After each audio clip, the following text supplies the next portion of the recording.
I guess just start things off.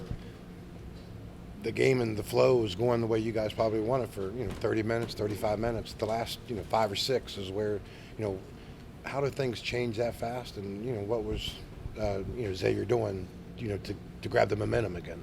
I mean, we just had too many turnovers. They got to 50-50 balls before us, rebounding this, so we just wasn't executing how we should have, and they just got to the plays before we did. So.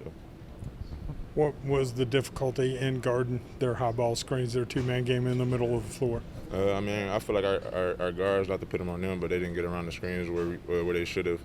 The bigs, we probably got there a little bit late that we should have. So it's just something we got to adjust to. We trapped the ball screen, something we didn't do all year. We just got to adjust to different things against different teams. So we just got to work on stuff, and we'll be fine though. So.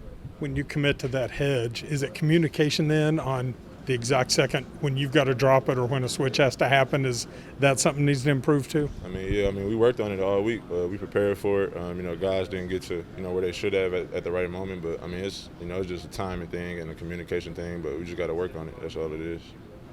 You've guarded a pair of 7-footers within the last week, 10 days, whatever it's been. If you can kind of talk about their different styles of play. Edie seemed to play inside a lot more, whereas this guy was outside a lot more. I mean, as you've seen, PK Edie, I guarded Zach Edie pretty well. He's 7'4", he still did pretty good. Jack Nunch, he's 7 foot, but he's a shooter.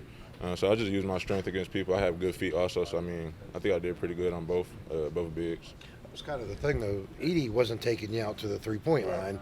So doing that tonight, it looked like you were, pretty comfortable out there. When I was at St. Louis, I guarded Trey. He's my teammate now. So I'm kind of used to guarding the perimeter. I guarded Obi Toppin before. So I mean, like I said, I have great feet. So when I get on the perimeter, I don't really worry too much about getting beat. I just use my strength, use my feet, and do pretty good. So. Getting out to the perimeter, how much easier is that now for you that you did all that work in the summer and you shedded a lot of weight and things like that? It's way easier. I can move better. So I'm not getting stuck behind, getting on the side of somebody. I just move my feet, just use my body against people, and people not getting around me. So I use that to my advantage.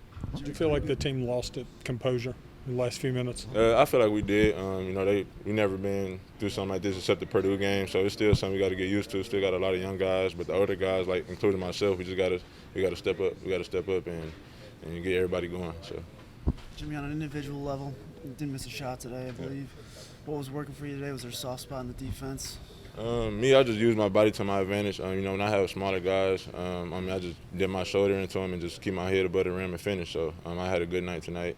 My teammates gave me the ball where I needed, so I was able to get to my spots.